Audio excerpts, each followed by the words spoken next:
આઈટીઆઈમાં ચાલતા COPA ટ્રેડની practical પરીક્ષા માટે સેમ્પલ પેપર, જ્યાં સૌથી પહેલો પ્રશ્ન માઇક્રોસોફ્ટ વર્ડનું પ્રેક્ટિકલ છે, જેમાં આપેલા પેરેગ્રાફને માઇક્રોસોફ્ટ વર્ડમાં સંપૂર્ણ ટાઈપ કરીશું. ત્યાર પછી આપેલા 7 પ્રશ્નો જેને તે ટાઈપ કરેલા પેરેગ્રાફ પર એપ્લાય કરીશું. તે માટે સૌથી પહેલા આ પ્રકારે માઇક્રોસોફ્ટ વર્ડની અંદર પેજમાં આપેલા પેરેગ્રાફ અને પોઈન્ટ્સને ટાઈપ કરીશું.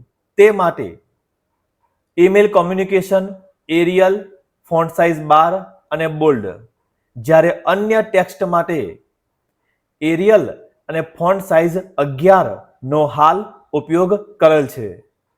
પહેલો પ્રશ્ન page setup, page size A4, margin 1 inch all side અને ઓરિએન્ટેશન પોર્ટ્રેટ.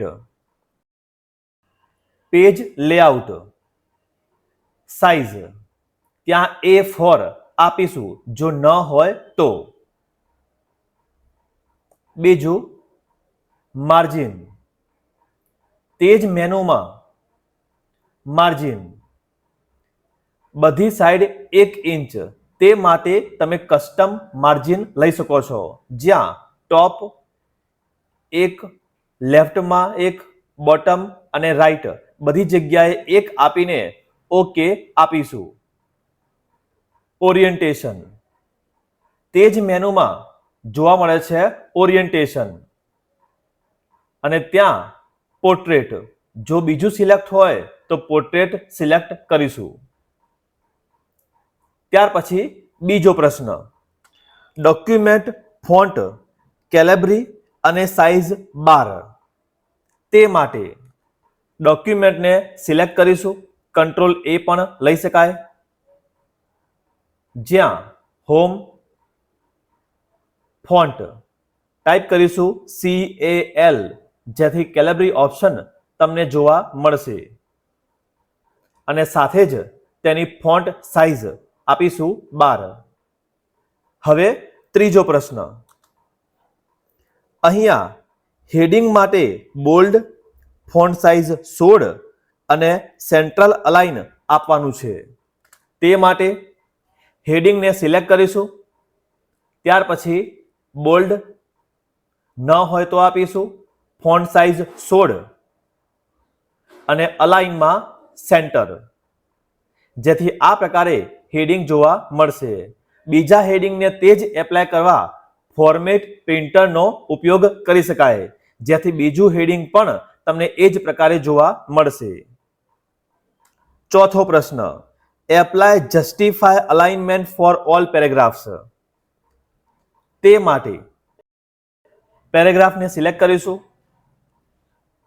અલાઇનમાં જસ્ટિફાય, તે જ રીતે બીજા પેરેગ્રાફને પણ જસ્ટિફાય આપીશું, બંને એક સાથે પણ આપી શકાય.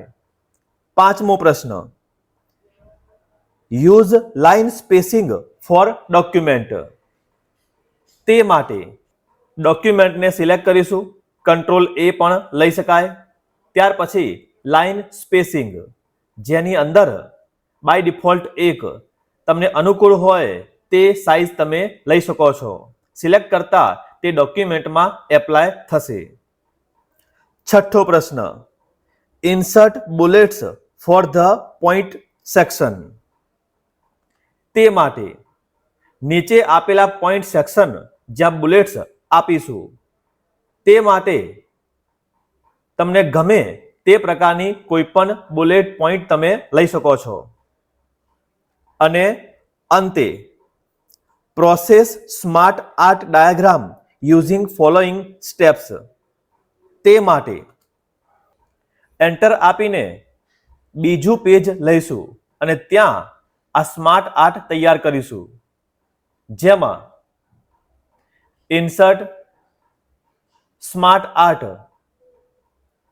પ્રોસેસ, જ્યાં તમને ગમતા કોઈ પણ એક ઓપ્શનને સિલેક્ટ કરીશું.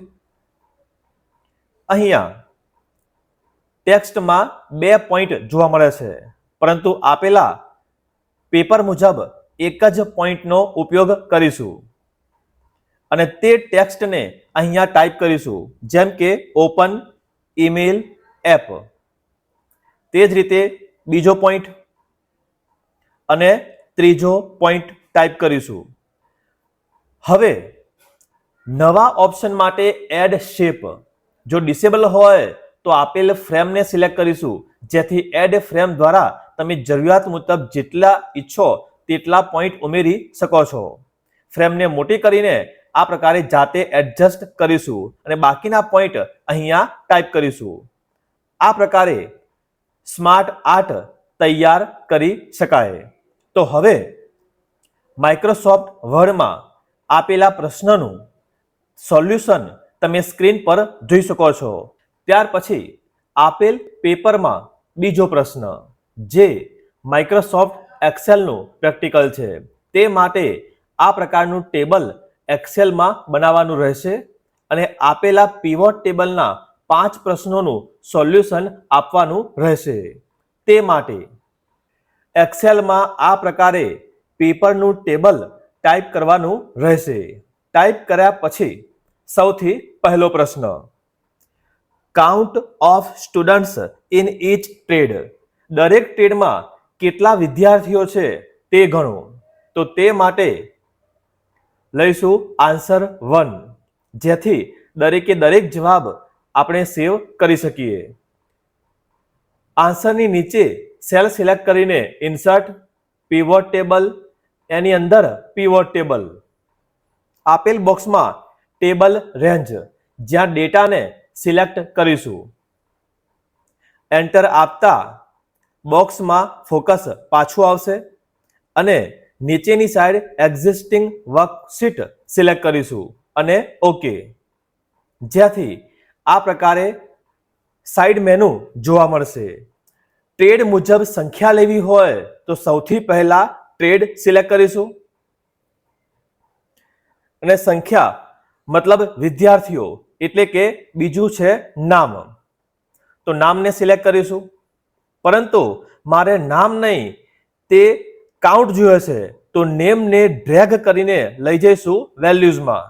તો હવે દરેક ટ્રેડમાં કેટલા વિદ્યાર્થીઓ છે એ કાઉન્ટ જોવા મળે છે.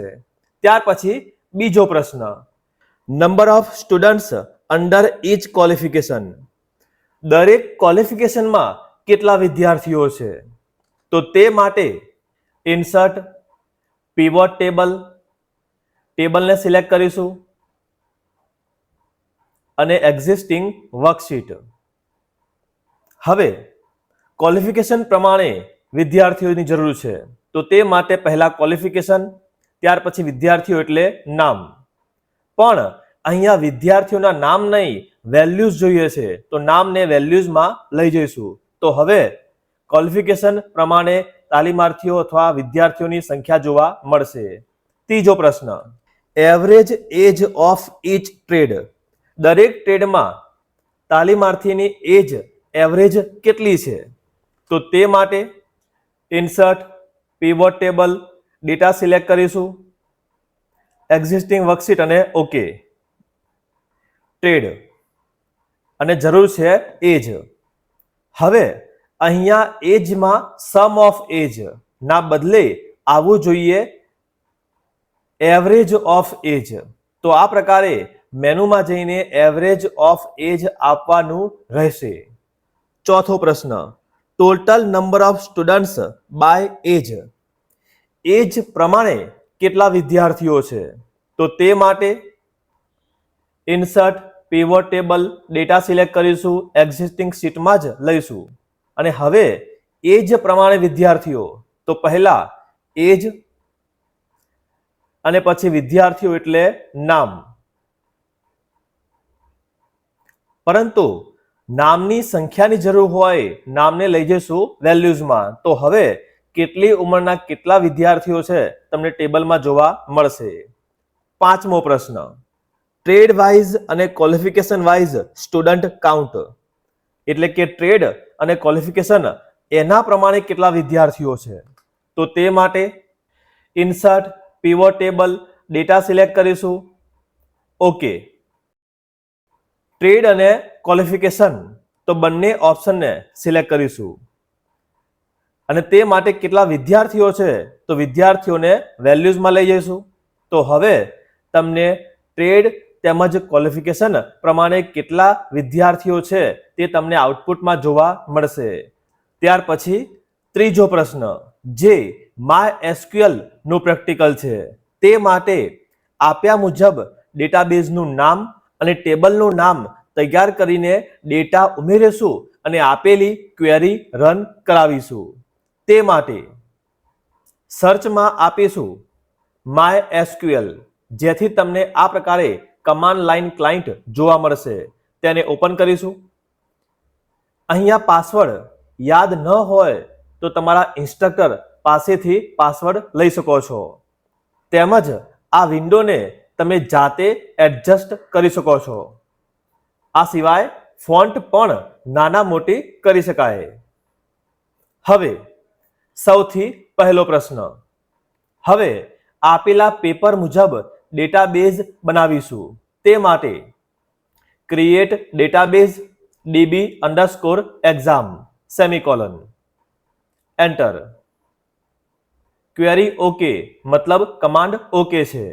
ત્યાર પછી બીજો કમાન્ડ, યુઝ ડેટાબેઝનું નામ DB_exam. પ્રશ્ન 1, insert the following records into course table, એટલે કે કોર્સ ટેબલ બનાવો અને આપેલ ડેટાને તે ટેબલમાં ઇન્સર્ટ કરો. તે માટે સૌથી પહેલા ટેબલ બનાવીશું. ક્રિએટ ટેબલ કોર્સીસ, કૌંસમાં course ID int, primary key અલ્પવિરામ, course name varchar 50 not null અલ્પવિરામ, ડ્યુરેશન વેરકેર 20 નોટ નલ અલ્પવિરામ, ફીઝ ડેસિબલ 8 અલ્પવિરામ 2 નોટ નલ, અંતે સેમિકોલન. જેથી ટેબલ આપણું બની ગયું. ક્રોસ ચેક કરવા માટે DESC ટેબલનું નામ કોર્સીસ, જેથી તમને એ ટેબલનું સ્ટ્રક્ચર જોવા મળશે જે આપણે બનાવ્યું. પરંતુ આ ટેબલમાં હાલ કોઈ રેકોર્ડ નથી.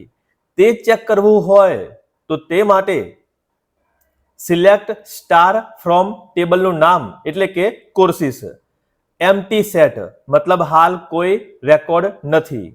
તો હવે પહેલા પ્રશ્ન પ્રમાણે 5 રેકોર્ડ આપણે ઉમેરવાના થાય છે, એટલે કે ઇન્સર્ટ કરવાના થાય છે. એક એક રેકોર્ડને આપણે ઇન્સર્ટ કરીશું. ઇન્સર્ટ ઇન્ટુ કોર્સીસ વેલ્યુઝ, કૌંસમાં પહેલા કોલમનું 1, બીજા કોલમમાં કોર્સનું નામ પાયથોન પ્રોગ્રામિંગ, ત્રીજામાં 3 months અને અલ્પવિરામ, ચોથામાં ફીઝ 6000.00, ડેસિમલ પ્લેસીસ 2 આપેલા એટલા માટે. તો હવે ટેબલમાં એક રેકોર્ડ જોઈ શકો છો. તો આ જ પ્રકારે ઇન્સર્ટ ક્વેરીનો ઉપયોગ કરીને 5 રેકોર્ડને ટેબલમાં ઇન્સર્ટ કરવાના રહેશે. ત્યાર પછી છેલ્લે ટેબલમાં ડેટા ચેક કરીશું. સિલેક્ટ સ્ટાર ફ્રોમ કોર્સીસ, જેથી તમને પહેલા પ્રશ્નનું જે ટેબલ છે એ પ્રકારનો ડેટા તમને સ્ક્રીનમાં જોવા મળશે. આ સિવાય સ્ટ્રક્ચર જોવા માટે DESC કમાન્ડનો ઉપયોગ કરીશું. બીજો પ્રશ્ન, ડિસ્પ્લે ઓલ કોર્સ ડિટેલ્સ, મતલબ ટેબલના દરેક કોર્સની માહિતી મેળવવા માટે સિલેક્ટ સ્ટાર ફ્રોમ કોર્સીસ, જેથી કોર્સની બધી માહિતી તમને જોવા મળશે. ત્રીજો પ્રશ્ન, display courses where fees is greater than 5000, 5000 થી વધારે ફી હોય તેવા કોર્સ જોવા માટે select star from courses where fees greater than 5000, જેથી 5000 થી વધારે ફીસ હોય તેવા કોર્સ જોવા મળશે. ચોથો પ્રશ્ન, display courses where course name starts with R, આરથી શરૂ થાય તેવા કોર્સના નામ જોવા માટે, જ્યાં select star from courses where course name like single inverted કોમાની અંદર આર પર્સન્ટાઇલ અને અંતે સેમિકોલન, જેથી આરથી શરૂ થતા કોર્સ જોવા મળશે.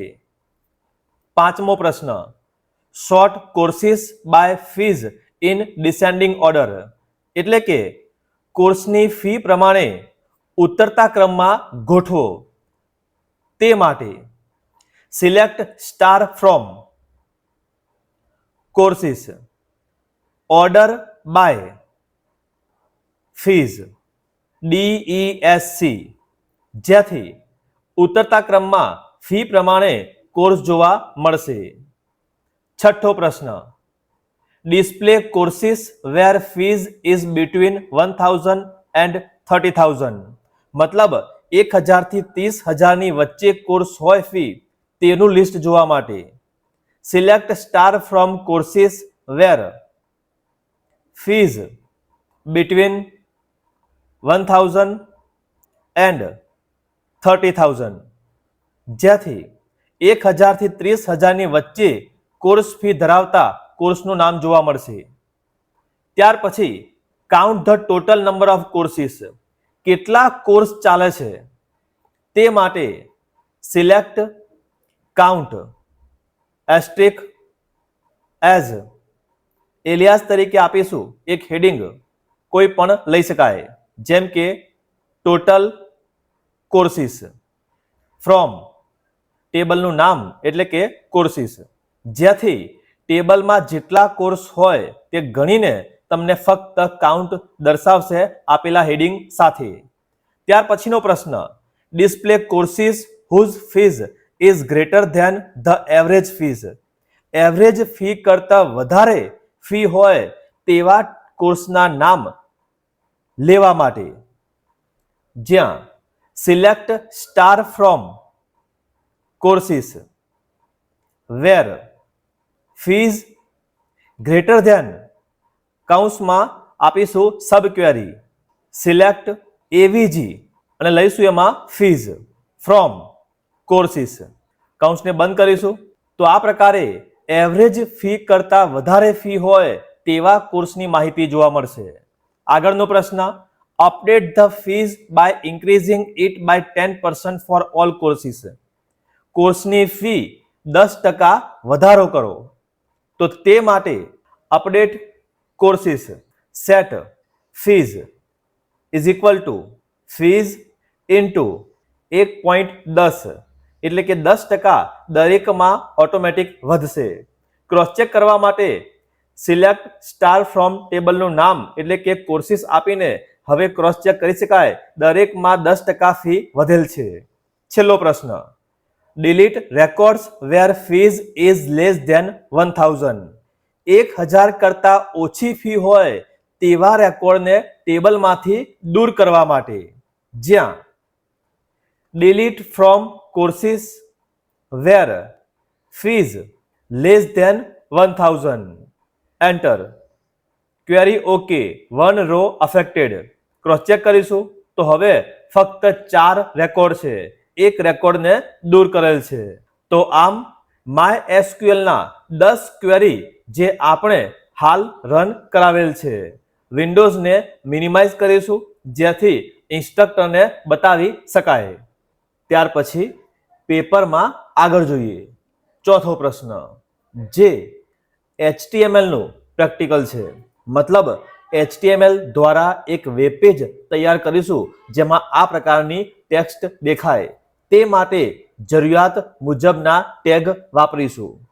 સૌથી પહેલા નોટપેડ ઓપન કરીશું અને સ્ટાન્ડર્ડ પ્રોગ્રામમાં જે જરૂરિયાત હોય તેને એડ કરીશું, જેમ કે HTML એન્ડ HTML, એક ભાગ હેડને બંધ કરીશું અને બીજો ભાગ બોડીને બંધ કરીશું. હેડ ભાગમાં ટાઇટલ, અને ટાઇટલને પણ બંધ કરીશું. ત્યાં exam question for HTML body ભાગમાં પેપરમાં આપેલો કન્ટેન્ટ તમારે ટાઈપ કરવાનો રહેશે. શરૂઆતમાં પેપરમાં હોય તેવી માહિતી ન દેખાય તો ટેન્શન લઈશું નહીં.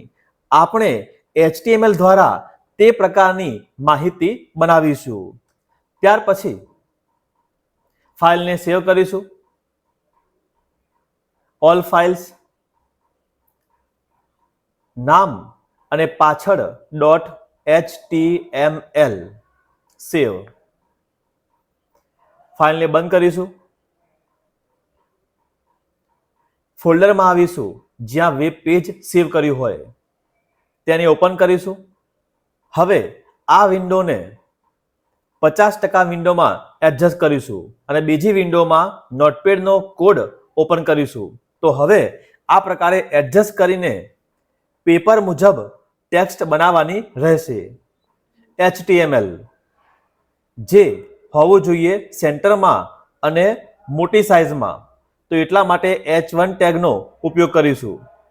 ફાઇલને સેવ, રિફ્રેશ કરીશું. સેન્ટરમાં લાવવા માટે સેન્ટર ટેગનો ઉપયોગ કરીશું. પેરેગ્રાફને અલગ કરવા BR ટેગનો ઉપયોગ કરી શકાય, જેથી તમને અલગ અલગ 4 પેરેગ્રાફ જોવા મળશે. આ સિવાય P ટેગ પેરેગ્રાફની શરૂઆતમાં પણ લઈ શકાય. હાઇપર ટેક્સ્ટ માર્કઅપ લેંગ્વેજ જેને બોલ્ડ કરીશું B ટેગ દ્વારા. ત્યાર પછી અંડરલાઇન, લાઈન દોરવા માટે INS કમાન્ડનો ઉપયોગ કરીશું. ઇમ્પોર્ટન્ટ જેને B ટેગ દ્વારા ઘાટું કરીશું. એમ્ફસાઇઝ જેને EM ટેગ દ્વારા ત્રાંસા કરીશું. ત્યાર પછી highlight of key information mark command દ્વારા તેને હાઇલાઇટ આપીશું. સ્મોલ જેના દ્વારા ટેક્સ્ટને સાઇઝ નાની કરી શકાય. બિગ જેના દ્વારા ફોન્ટની સાઇઝ મોટી કરી શકાય. ત્યાર પછી MC સ્ક્વેર, સ્ક્વેર કરવા માટે SUP સુપરસ્ક્રિપ્ટનો ઉપયોગ કરીશું. તે જ પ્રકારે H2O સબસ્ક્રિપ્ટ દ્વારા 2 ને નીચેની તરફ લાવીશું. ઓલ્ડ ડેટા DEL કમાન્ડ દ્વારા વચ્ચે લાઈન દોરી શકાય. અપડેટેડ વેલ્યુઝ જેને લાઈન દોરવા માટે INS ટેગ વાપરીશું. ડબલ સ્ટ્રાઇક થ્રો તે માટે પણ DEL કમાન્ડ દ્વારા જ સિંગલ લાઈન ઇમેજમાં દર્શાવ્યા પ્રમાણે ટેક્સ્ટની વચ્ચે જોવા મળશે. તો આ પ્રકારે પહેલા 2 પેરેગ્રાફમાં જ એડિટિંગ કરેલ છે, બીજા 2 પેરેગ્રાફમાં કોઈ જ છેડછાડ કરેલ નથી. ત્યાર પછી લાઈન દોરવા માટે HR ટેગનો ઉપયોગ કરીશું અને નીચે ઇમેજ મૂકવા માટે IMG ટેગનો ઉપયોગ કરીને ઇમેજ મૂકી શકાય. SRC ડબલ કોટ, હાઇટ આપીશું, width, border, S space, V space અને અલ્ટર એક મેસેજ નો ઇમેજ. ત્યાર પછી ઇમેજ લેવા માટે ફોલ્ડરમાંથી તેનો પાથ કોપી કરીશું અને તે પાથને SRC માં આપીશું. સ્લેશ કરીને ફાઇલનું નામ ન હોય તો આ પ્રકારે કોપી પણ કરી શકાય. તો હવે તમને ઇમેજ જોવા મળે છે, બોર્ડરને દૂર કરી શકાય. તો આ પ્રકારે HTML નું ડોક્યુમેન્ટ જે પેજમાં આપેલું છે પેપરમાં તે જ મુજબનું હવે તમે સ્ક્રીનમાં જોઈ શકો છો. આ સિવાય સેમ્પલ ઇમેજનું હેડિંગ પણ ઉમેરી શકાય. પ્રેક્ટિકલ પેપરમાં ત્યાર પછી છેલ્લો પ્રશ્ન 5મો, જે 2 ઓપ્શનમાં દર્શાવેલ છે. એક જાવાનો પ્રોગ્રામ અથવા પાયથોનનો પ્રોગ્રામ. અહીંયા આપણે પાયથોનનો પ્રોગ્રામ લઈશું, જેમાં યુઝર પાસેથી અમુક નંબર્સ મંગાવવાના અને ત્યાર પછી તે નંબર્સનો સરવાળો અને એવરેજ દર્શાવવાની. તો આ પ્રોગ્રામ માટે સૌથી પહેલા ગૂગલ ક્રોમ વેબ બ્રાઉઝરને ઓપન કરીશું અને ત્યાં ટાઈપ કરીશું ગૂગલ કોલેબ. આ માટે તમારા જીમેલનું લોગિન પીસીમાં હોવું જરૂરી છે. જો જીમેલનું લોગિન ન હોય તો ત્યાં લોગિન કરીશું અને ત્યાર પછી આપીશું ગૂગલ કોલેબ. હવે ઓપન કરતા જ આ પ્રકારની વિન્ડો જોવા મળશે, ન્યૂ નોટબુક, જેથી કોલેબની સ્ક્રીન તમને જોવા મળશે. અહીંયા ફાઇલનું નામ તમે બદલી શકો છો, જેમ કે એક્ઝામ ક્વેશ્ચન. થોડો સમય રાહ જોશું. કનેક્ટિંગ પછી ત્યાં તમને રેમ અને ડિસ્ક આ પ્રકારનો ઓપ્શન જોવા મળશે. હવે તમે પ્રોગ્રામ રન કરાવી શકો છો. તો અહીંયા આપણા પ્રોગ્રામ માટે કોમેન્ટ આપીશું, programme to find sum and average of list element using a loop. n is equals to int input કૌંસમાં enter the number of elements. numbers is equals to square bracket for લૂપમાં i થી range સુધી. num is equals to integer input f સ્ટ્રિંગમાં આપીશું enter elements i plus 1. numbers dot append num total 0. આ પ્રકારે user પાસે મંગાવેલા નંબર્સને આપણે એરેમાં store કરીશું.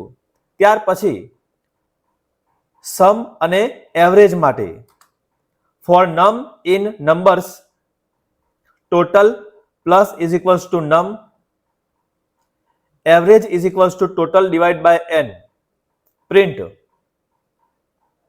/n લિસ્ટ, જેથી એરેનું લિસ્ટ જોવા મળશે. સમ ઓફ જ્યાં આપીશું ટોટલ અને એવરેજ માટે લઈશું એવરેજ. પ્રોગ્રામને રન કરવા માટે કંટ્રોલ પ્લસ એન્ટર આપી શકાય, રન પણ આપી શકાય. કંટ્રોલ એન્ટર આપતા જ પ્રોગ્રામ રન થશે. નંબર ઓફ એલિમેન્ટ્સ, કેટલા નંબર્સ નાખવા છે? 5. તો 5 નંબર નાખવાના રહેશે. તમે કોઈ પણ નંબર લઈ શકો છો, 10, 20, 30, 40, 50 અને અંતે તમને તે લિસ્ટ, તેનું સમ અને એવરેજ જોવા મળશે. તો આ પ્રકારે પ્રોગ્રામ કોલેબમાં પાયથોનનો ઇઝીલી બનાવી શકાય અને આ ફાઇલ તમારી ડ્રાઈવમાં ઓટોમેટિક સેવ થશે. કંટ્રોલ S આપી શકાય કોઈ ફેરફાર માટે. વિન્ડોને બંધ કરીશું. જો આ જ પ્રોગ્રામની ફરી જરૂર હોય તો ફરીથી ગૂગલ કોલેબ ઓપન કરીશું, જ્યાં તમને એક્ઝામ ક્વેશ્ચન નામની ફાઇલ તમારી જોવા મળશે, જેને તમે ફરીથી ઓપન કરી શકો છો અને તે જ પ્રોગ્રામને ફરીથી રન પણ કરાવી શકાય અથવા તો તેમાં ફેરફાર પણ કરી શકો છો. તો આ પ્રકારે કોલેબ દ્વારા પાયથોનના પ્રોગ્રામ ઇઝીલી રન કરી શકાય છે.